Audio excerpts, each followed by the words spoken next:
Hey guys, it's been a long, perilous month. Obviously, a decade. But a lot of people, especially my subscribers, have been asking me, when are you going to come back? When are you going to return? We haven't low-key seen you like in 3 months. I've taken a long-ass break. I did. Been dealing with gym, school, holidays, hanging with my friends, my bros, my dogs.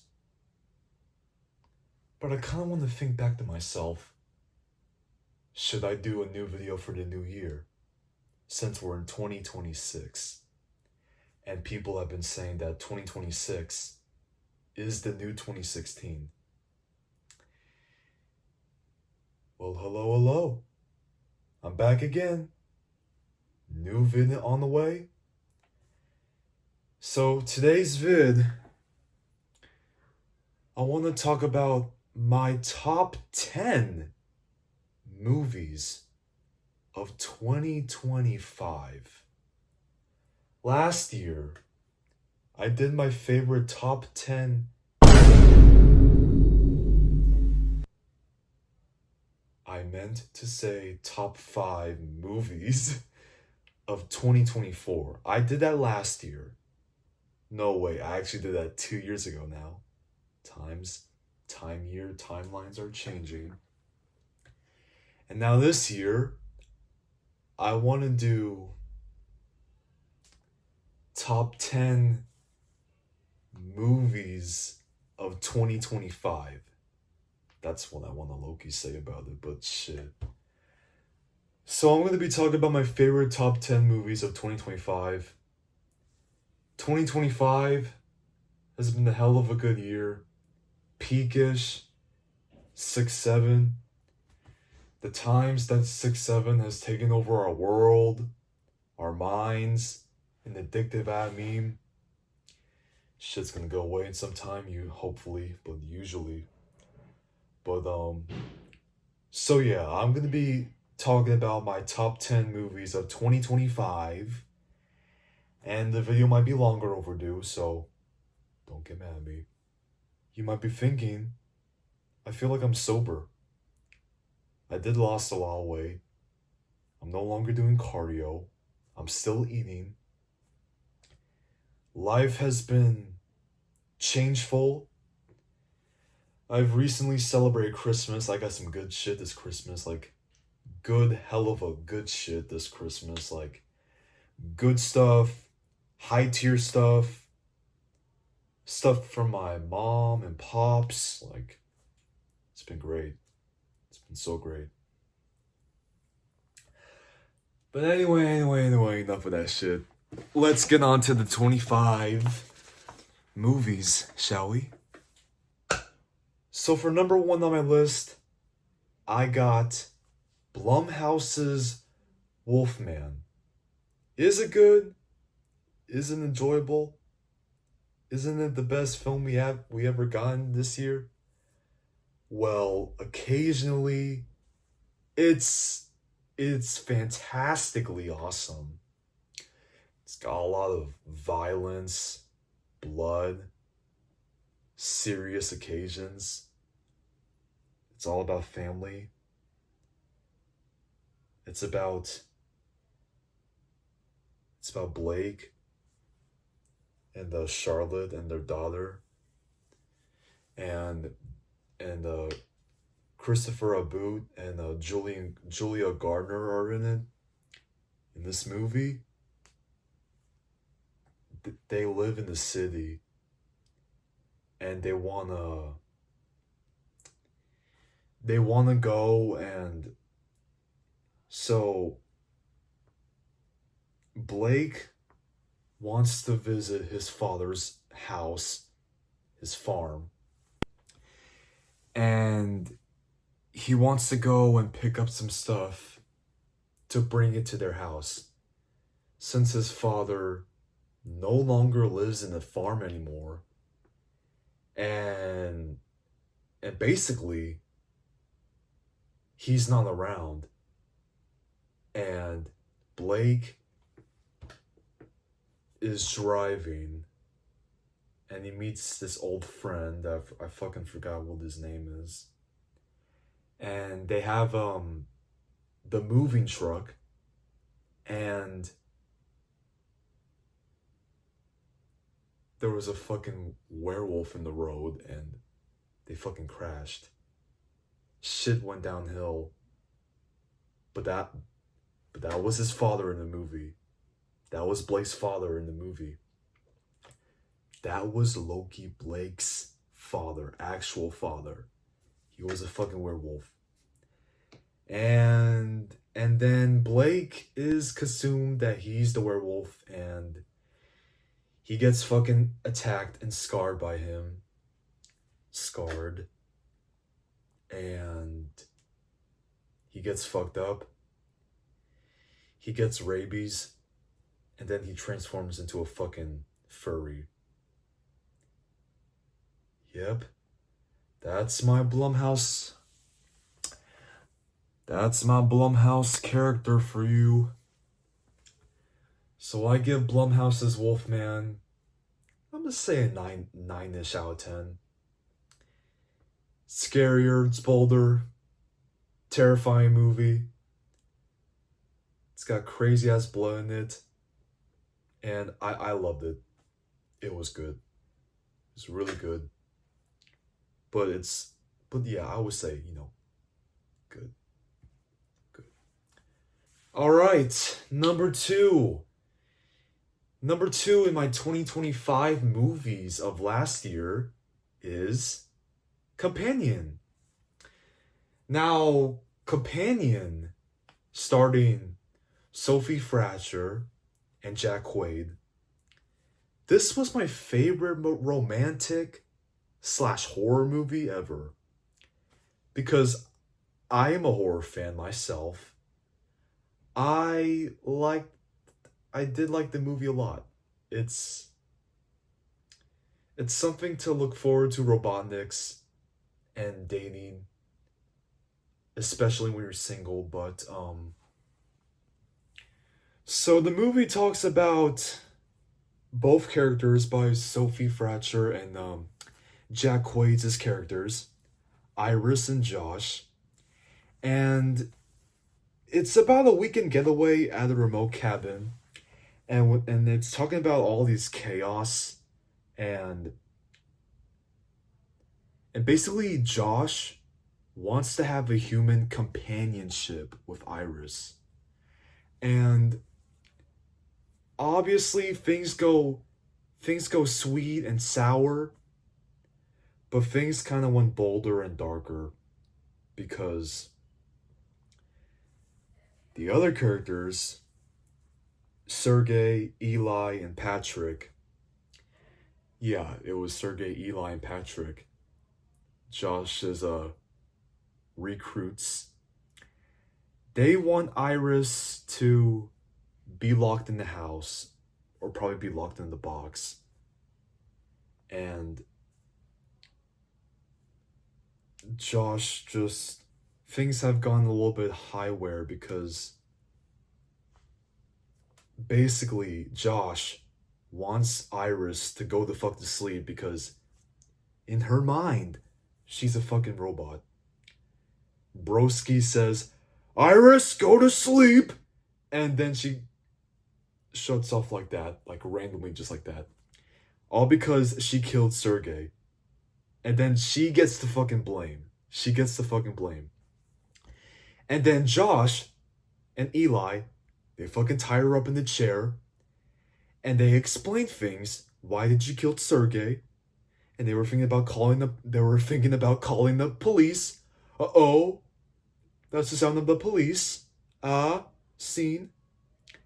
And obviously Iris was trying to do the right thing because Sergey was sexually touching her because Iris is with Josh. And Sergey should know better because he he was just a fuck ass idiot, and he should have learned his control. And Iris is just escaping from Josh because Josh is just being a fucking evil threat to everyone. And then Iris just kills off all his friends in the movie. Especially Patrick, because there is a suicide in the movie, so be warned. But yeah, I would rate Companion a 10 out of 10. Pretty solid tier movie. A pretty solid tier movie directed by Drew Hancock. Drew Hancock nailed it. Perfectly tier movie. Loved it a lot. Good romantic / horror. It's perfect. Romantically perfect for a movie. And yeah, that's basically number 2 for Companion. Alright, y'all. My third movie of 2025 that I explicitly want to talk about that I seen last year is The Monkey. The Monkey. Now, this is a film, and this is probably my first neon horror movie I've seen in a long ass time.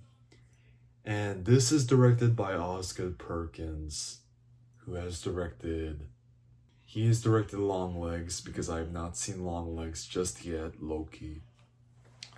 But The Monkey is a ratchy, bloody, gory time. The kills in this shit is crazy. 2 twin brothers are Hal and Bill, right?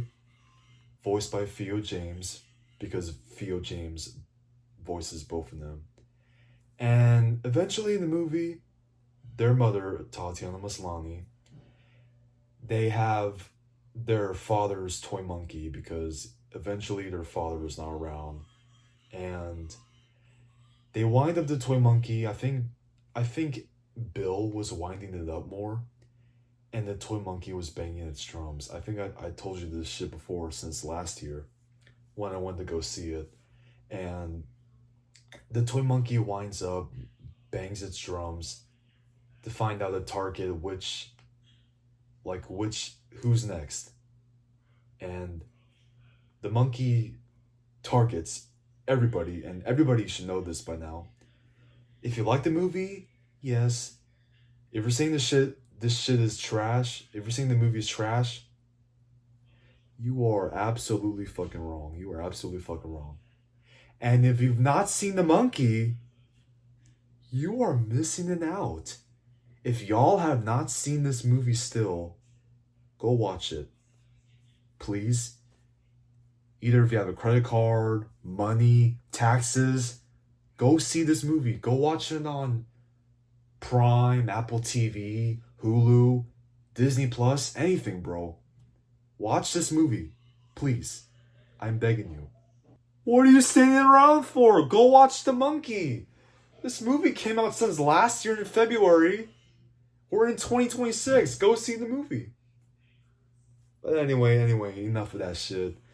So, The Monkey is one of my favorite neon horror films that I would rather watch since last year. It's fucking A good, man.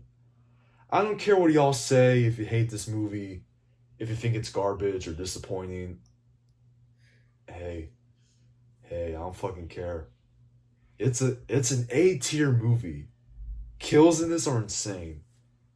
Backstory, flashbacks, Captain Petey Shelburne having a fucking flamethrower against the monkey. Fucking had a flamethrower RPG. My boy was loading that bitch up and fire that bitch down. Like, you know what I'm saying? I give this movie a 10 out of 10. Hey, absolutely my favorite movies from 2025. This movie is good. Absolutely good. If you want to see it, then fucking go ahead. This shit was crazy, wild, a bit dreaded, but still good. The director, Osgood, I give a warm applause to him. Fucking great. Absolutely. Alright, for number 4, my next top 10 2025 movie from last year. My favorite. I love the franchise. I adore it. Next up is Final Destination Bloodlines. Now, I have a lot of intentions with the Final Destination franchise. I've seen the first one. I've seen the second one. I've seen the third one. Fourth one is garbage. The Final Destination? Yeah, fourth one is trash. I like the 3 movies except the fourth one. Fourth one is just wasted. Mid. Don't watch it. Garbage. But going back to the franchise, Final Destination Bloodlines, and also the Final Destination. That's the 5th one. I also forgot to mention the 5th one. Oh my goodness. I'm sorry. I absolutely forgot to mention the 5th one. But Final Destination 5. Absolutely a good close to the Final Destination franchise, even though we just got another sequel in 2025. Bloodlines. I adore this movie. Like that shit was so... That was cold-blooded for real, bro. Like, Warner Bros. Was putting their paws on this movie, thinking that, we haven't done a Final Destination movie in a long time. How about we give the fans what they usually want? How about another sequel? And they fucking returned. They returned after 14 or 13 years, man. Like, 14 years. And they came back. Peak is back. With Bloodlines, I enjoy this one a lot than the previous Final Destination films. Especially with the first one. Bloodlines, I had a fun time with this movie, man. Like, the characters, you got fucking Stefani, you got Eric, you got Charlie, you got Bobby, you got Iris, and then my GOAT, William Bloodworth, voiced by Tony Todd. My GOAT showed up. He was in the first movie. He was in the second movie. Fuck, he did a demonic voice in the third movie in the fucking fair. You can run, but you cannot hide. Yeah, he was in the third one. And then he was in the 5th one as well. And then my GOAT, who is old as fuck, shows up in Bloodlines, and I was applauding it. Tony Todd appears in Bloodlines. I was surprised. I was surprised that my favorite horror legend character came back on screen. I was cheering, applauding Tony Todd, the GOAT, the guy behind Candyman. Yes. He actually came back to Bloodlines. Because this GOAT, he remembers the franchise ever since he was in the first one. Fuck, I remember it all, man. But Bloodlines, I had a good ass time with this movie. A well done sequel. I hope they do even more better with the 7th one, making Final Destination 7. Maybe about water parks. Maybe about collapsing water parks. Maybe even more chaos in the 7th one. But hey, fuck it. We all waited for a sequel. Kills in this movie, insane. The directors, Zach Lebowski and Adam Stain. Oh, y'all both nailed it. Y'all both nailed the sequel. We needed the sequel, man, because like die-hard Final Destination fans have been begging for a sequel ever since we got Final Destination 5 back in 2011. 14 years, and we needed a sequel. We needed this shit, bro. We absolutely needed this shit. Like, dog, for real. For real. Final Destination Bloodlines, I gotta tell y'all, Final Destination Bloodlines is a solid fire 10 out of 10. I cannot believe how much they nailed it. It's good. It's really a lot. There's a lot of kills. There's a lot of bloody worth kills in in the sixth one, but bro, they nailed it good, man. They like hardcore. They nailed this shit good. Like, it's a worthy installment that everybody should need for Final Destination Bloodlines. And that's how they should need it. But they nail this shit, like, hardcore. Like, a very hardcore, you know what I'm saying? Like, the honors, like, the legacy, like, with Tony Todd, ever since he passed away.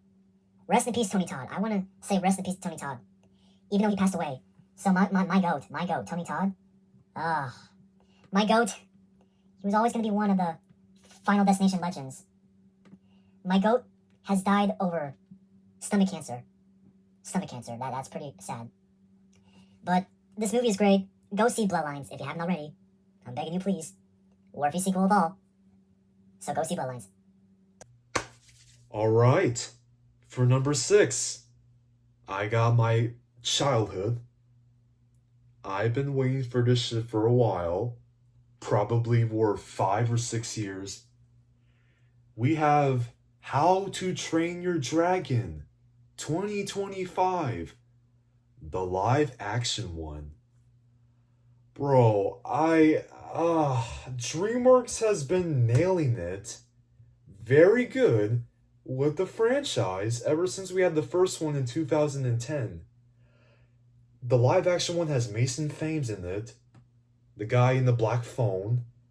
Mason Thames, who was also in Regretting You with McKenna Grace. Starring Nico Parker, Jared Butler reprising his role as Stoic. You got Nick Frost in it too, and you got many more. You got Julian Dennison, bro. Dude.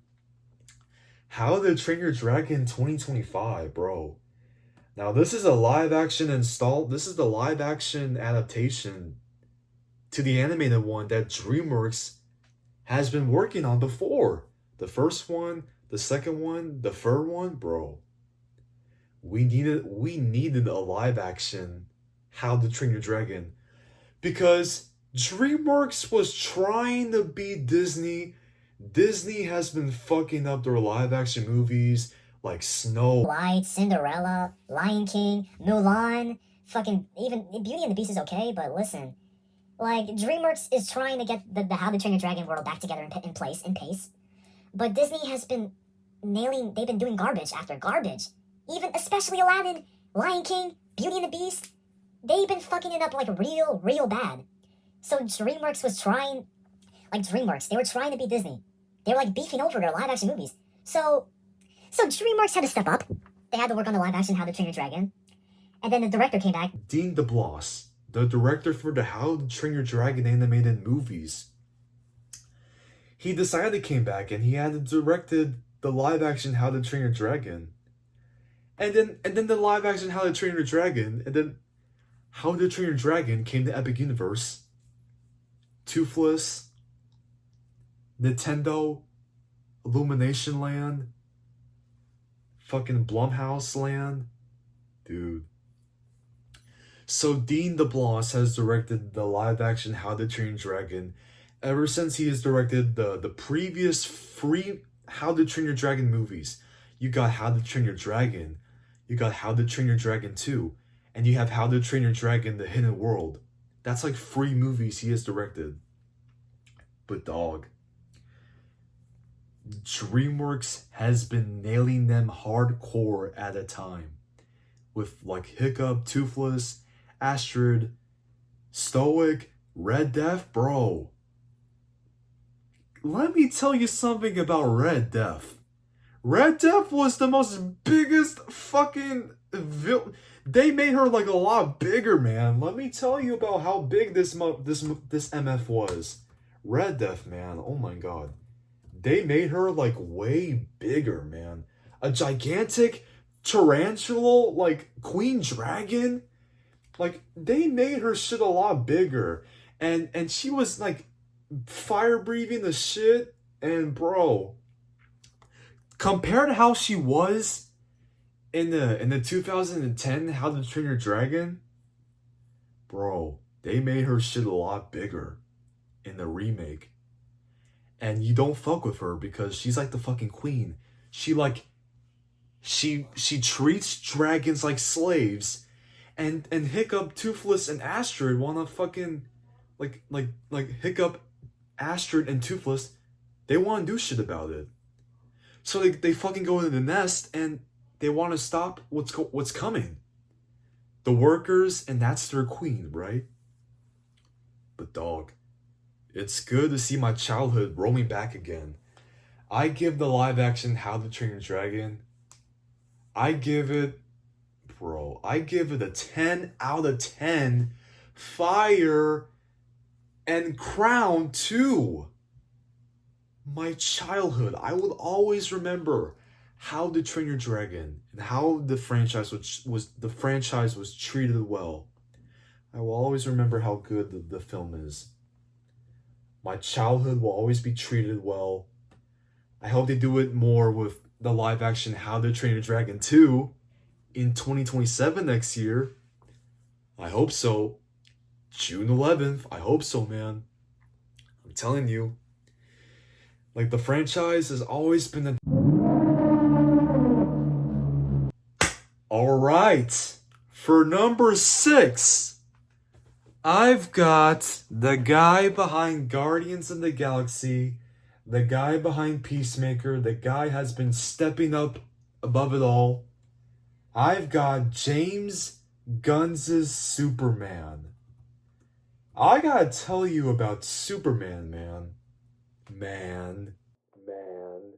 Superman is my favorite James Gunn movie of last year. I loved Superman. I love how they made the characters.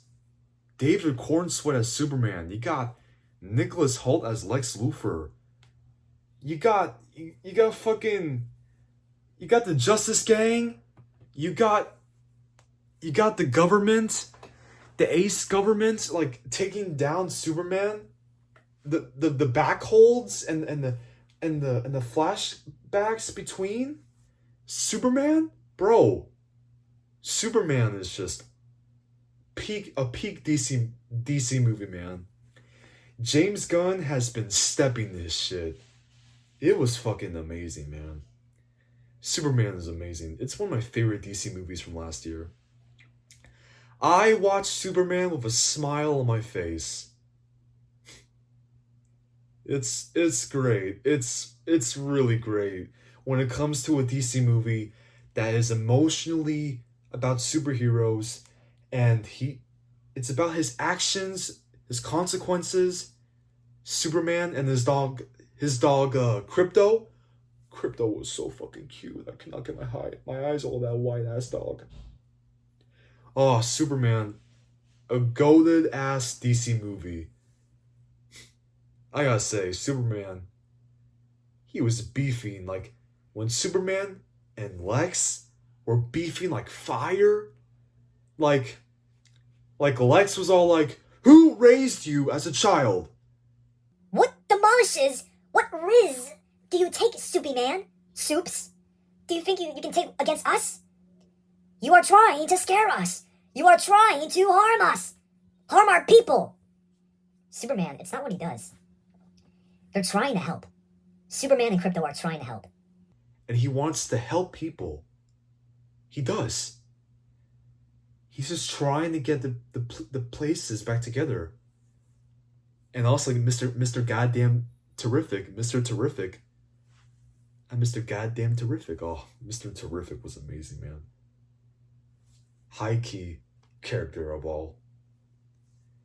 And yes, Peacemaker has made a cameo in Superman, the one and only John Cena. I'm gonna try and catch up the Peacemaker season 2 later. I was just trying to watch season 1, but hey, I love Peacemaker as well, still. But Superman, Superman, you know what I'm gonna say about Superman, because 2025 is nailing the top peak of movies. But 26. Superman is I'm gonna say 9 out of 10. 9 out of 10. Because it is good. It's enjoyable. It's high-key good. Oh, the action is amazing. The filmography is good. The jokes, fucking great. Actions, consequences, that's what makes Soups who he is and who he was. But I die hard for Superman, man. I die hard for Superman like so well. Good movie. Good James Gunn movie. Oh, James Gunn, the GOAT behind Guardians of the Galaxy. The guy behind Peacemaker, and now he is now stepping up into Supergirl now. He is now going to produce it.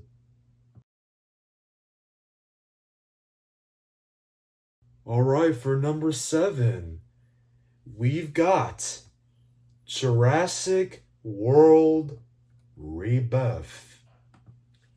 Rebirth. 4th installment in the Jurassic Park and World Saga. Let me tell you something about Jurassic World Rebirth, man. This movie was way better than Dominion. Rebirth was way better than Dominion. Oh my god. Jurassic World Rebirth was way better than Dominion. Ever since I saw Dominion, piece of fucking trash, man. Trash sequel. Even worse than Fallen Kingdom, still Loki, but Rebirth was spectacularly better than Dominion. The characters, you got Zora, Dr. Henry Loomis, Teresa Martin, Duncan, bro. Oh my god, bro. The D-Rex, the D-Rex in Jurassic World Rebirth, bro. Let me tell you something about that fucking D-Rex, man. That D-Rex, the D-Rex was something, man. That was something I was looking forward to in the movie. The Distosaurus Rex. That's right. The D-Rex. God, they fucking nailed the D-Rex like way good in the movie. Hardcore. Thought they made him an arc villain. But fuck. The D-Rex is mutated. Yeah, she's mutated in this one. But God, it was good. It was good to see the D-Rex on screen. Like, Jurassic World Rebirth was surprisingly better than Dominion. I'm glad they nailed it good. I'm glad they did. It's something I'm looking forward to when it comes to the Jurassic World saga. But guys, I absolutely love Rebirth. I was watching it on Peacock and good. So good. Good ass movie. The T-Rexes, the Lavasaurus Rexes, the dinosaurs, man, they were chomping it like crazy.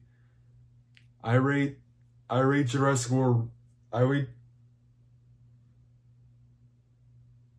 Forgive me if I'm stuttering. This isn't something I never had before. But I give Jurassic World Rebirth solid 10 out of 10. That shit was actually 8 out of 10. Yeah, I guess it's okay. But it's still better than Dominion still, but what can I say? It's really good. Alright, for number 8, we have the long-awaited sequel to what we had in 1996. Isn't that right? Yep. Here we have Happy Gilmore 2. The long-awaited Adam Sandler sequel to Happy Gilmore. We haven't had a sequel in so many years. They've waited. Adam Sandler, his studio, Happy Madison. They've waited so long. Things like congratulations. violations, but you want your shit. I put a hell of it. For a sequel to the first movie we had before, like Happy Gilmore, man, shit is crazy. A sequel, like it took you like 30 years or 31 years for a long-awaited sequel, bro. It took them that long for a sequel. Oh my goodness, shit is crazy these days. Happy Gilmore 2. This shit brought my childhood back. Oh, I love the first one. Adam Sandler as Happy Gilmore. Fuck. In his studio, Happy Madison, we all know that Adam's family makes a lot of cameos, like his wife, Jackie Sandler, his children, Sonny and Sadie. It's like the MCU of Marvel, like cameos, like what Sony does. like Adam Sandler is trying to make his own Sony MCU, like making cameos, like his wife, Jackie Sandler, makes a lot of cameos in every Happy Madison movie. For reals. Like fucking Grown Ups, 8 Crazy Nights, 50 First Dates, Click. It ends with Us, Grown Ups 2, Pixels. Dude. With Happy Gilmore 2, I was very impressed that we have gotten a sequel, that Gilmore is coming back to golf. Like him and like Virginia, oh, they were stepping up.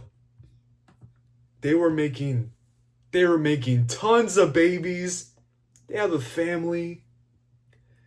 Apparently, Happy has gotten drunken old bastard, drinking and shit, quitting golf ever since his wife, Virginia, died, ever since he used his old puck stick, swing her in, and then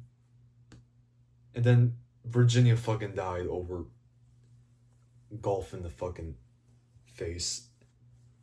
Because it just wasn't Happy's fault. Nobody can blame the son of a bitch. But Adam Sandler's character, Happy Gilmore, is a drunk bastard. He's old, taking care of children, trying to get the company back together. He has a job at a store, a grocery store, and then him and his children are making penis jokes. What the fuck? What was that start? We do not need to see that. Bad Bunny's in the movie. Eminem is in this movie. He is now a Donald Floyd Jr. You jackass. You all remember the jackass guy from the first movie? Yep. Eminem is in it. The GOAT is in it. Oh my goodness. The guy from 8 Mile. The guy behind the Venom songs, bro. Benny Safdie. Also the guy who's gonna voice Bowser Jr. in the Super Mario Galaxy movie? Oh my god, bro. Benny Safdie. Also the director, I think he was behind Uncut Gems. Another Adam Sandler movie I haven't seen. Benny fucking Safdie. Bowser Jr.? Oh my god. Travis Nelson is in it too. Taylor Swift's what? Taylor Swift's what? Bro. Taylor Swift is a piece of shit. Her music is trash. This is why I don't listen to her music anymore. But I pay hardly respect for Travis Nelson. He's an okay character in this movie. He's a waiter with Bad Bunny. He's like, you're fired. Bad Bunny's like, fired? And he's like, Bark! He's like, oi! He tries to scare the shit out of him, you know. Bad Bunny voices a guy named Oscar. He's a bartender or waiter. Would you like breadsticks? Would you like some bread fucky sticks? You want some dish sticks? I'll stop you right there. Happy Gilmore 2 is the sequel that I've always been waiting for ever since we had the first movie. I give Happy Gilmore a 9 out of 10. Perfectly a domesticated sequel ever since my boy has been getting old. He's been stepping up and forward. The director, Kyle Nowacek, you did the sequel well. Even though the second one has the same score as the first one, 62 or 64, fucking whatever. I bet the sequel is going to go well. If we ever are going to get a third one, I don't think we're not going to get a third one. But should we? But man, it's been a dead-ass years ever since we had Happy Gilmore. I mean, Adam Sandler, Adam has been stepping up, man. His company studio, Happy Madison, terrific.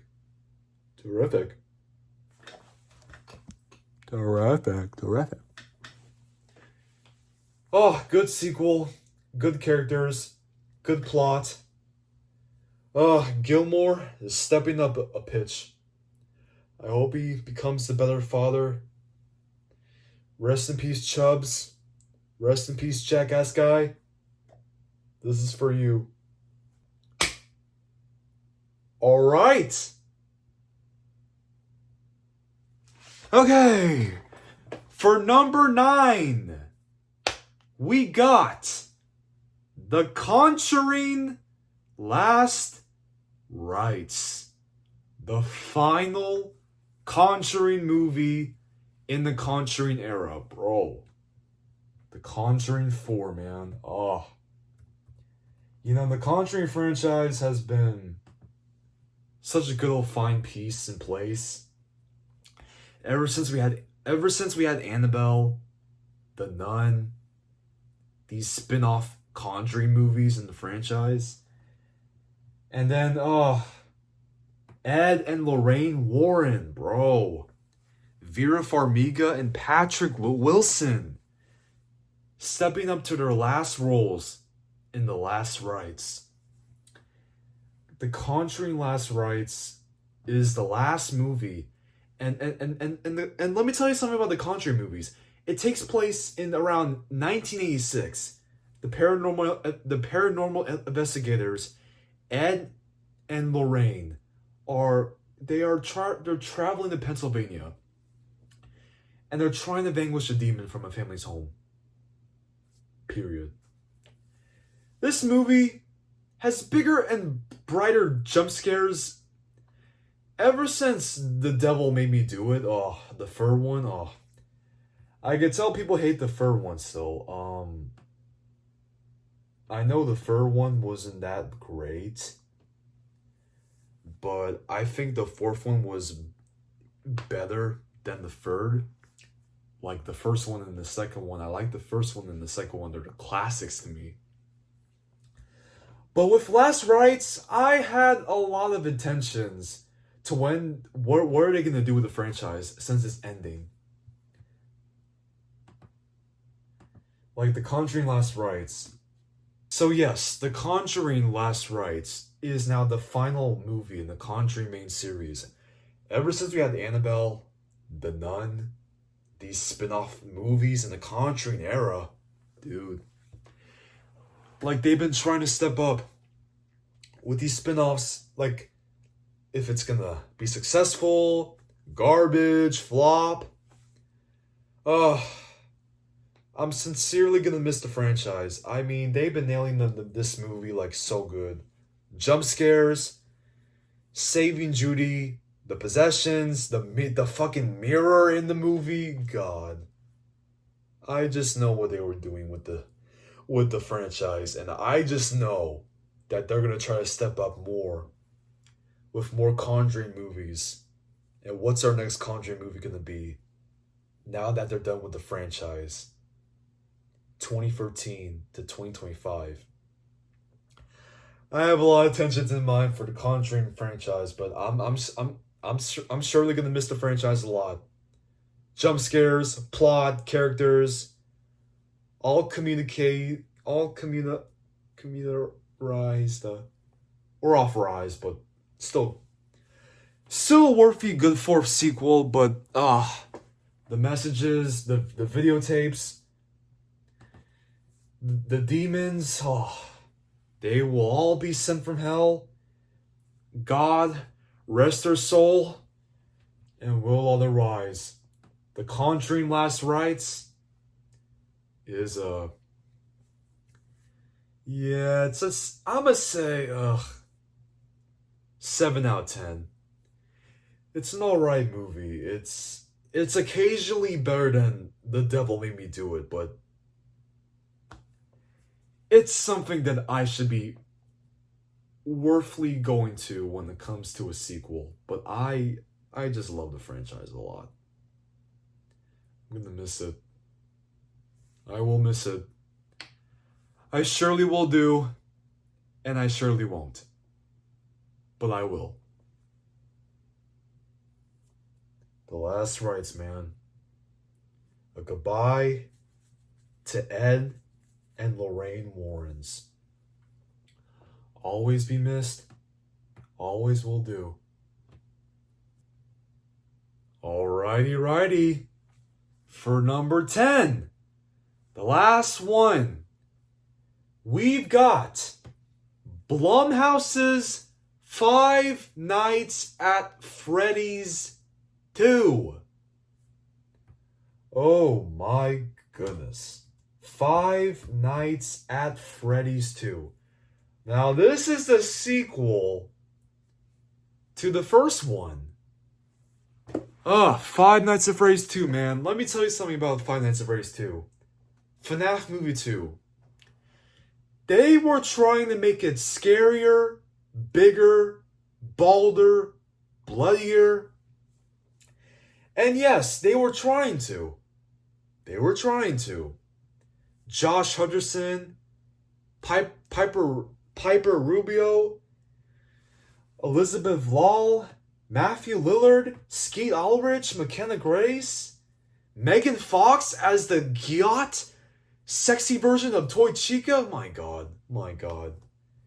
Kellen Golf, Matt Pat, Freddie Carter as D, Michael Afton.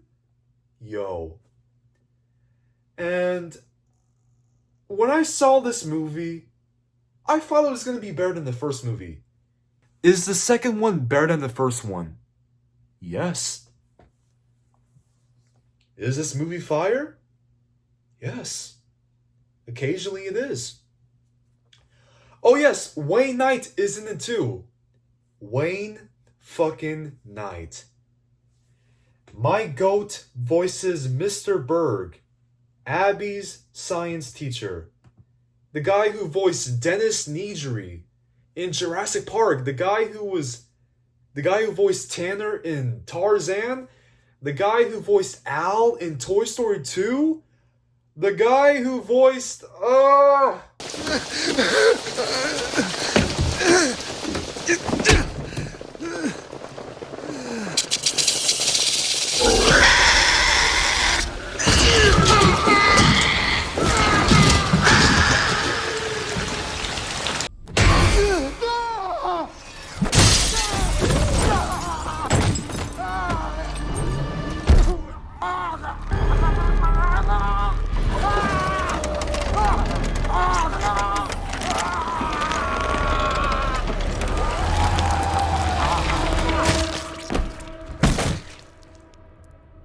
the guy who was in Space Jam?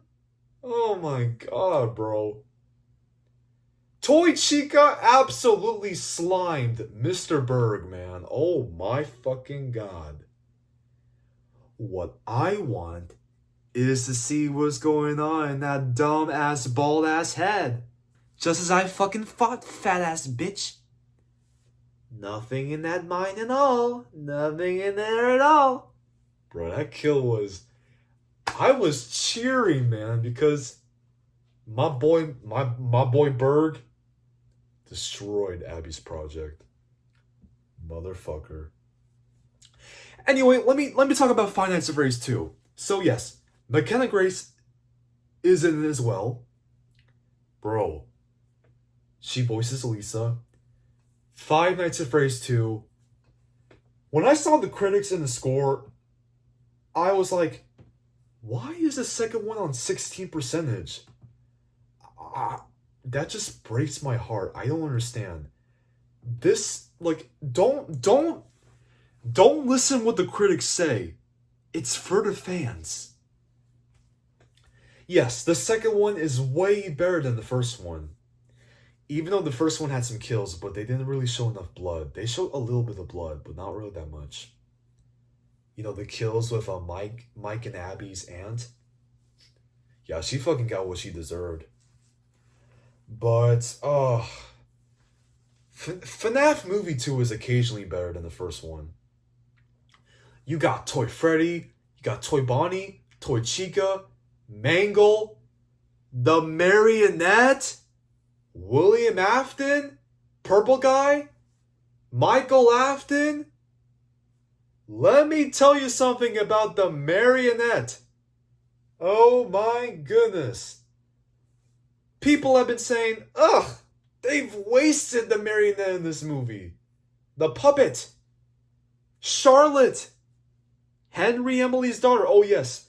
Skeet Ulrich. Billy Loomis in the Scream franchise. Oh my god.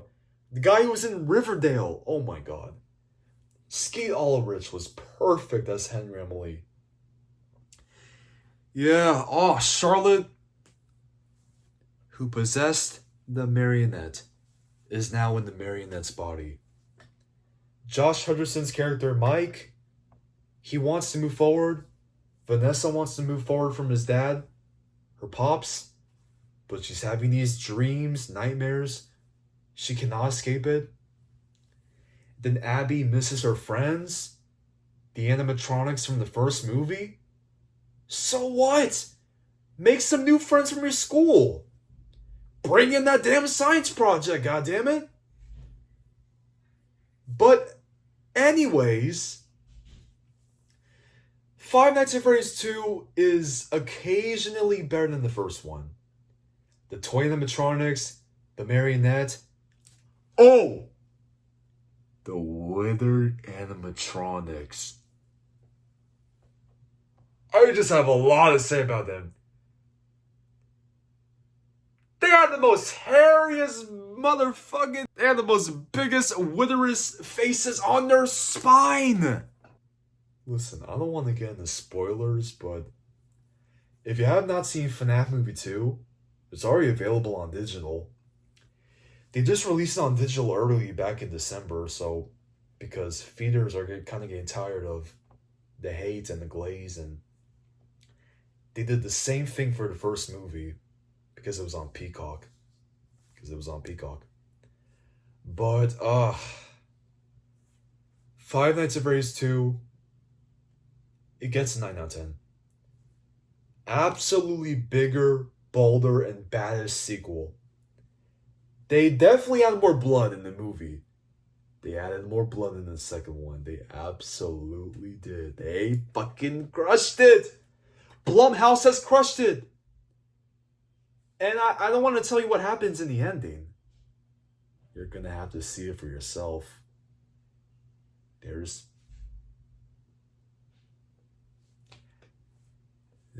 something in the spec up there up in the end. That's for you to find out. But yeah, man, the toy animatronics, the marionette, purple guy, Michael Afton, the withered animatronics, withered Freddy, withered Bonnie, withered Foxy, withered Chica, bro. Absolute Faz gang, absolute Faz peak. Oh, it's way better than it's way better than the first one. I was clapping, I was cheering. They added my childhood song. You're gonna have to see it for yourself. Okay? Alright, I think I'm out of breath. I've been talking for like an hour or 56 or 7 minutes. Fuck that shit. Fuck that shit. It's 2026. We're not gonna say 6, 7 anymore. We are banishing the meme. It's over. It's fucking over. We're not saying 6 or 7 anymore. But yeah, guys, that's gonna be it for today's video. Happy New Year. Happy travels. I don't know when I'm gonna be making more content again. I'm kind of getting older. I'm gonna be 18 years old this year. I'm gonna be 18. I'm getting old, man. I may just have to move on, chill, talk to some friends, moving on, stepping forward in the big 26. But anyways, guys, that's gonna be it. Happy New Year. And thank y'all for supporting me. And I'll see y'all probably in some other time, but I will still upload daily. Don't know when. But if you see me, you see me, and now you don't. But that's it, y'all. That's it for my 2025 top 10 movies of 2025. And that's gonna be it. And I'll see you all around. So, yep, that's it. I'm gonna stop yapping. So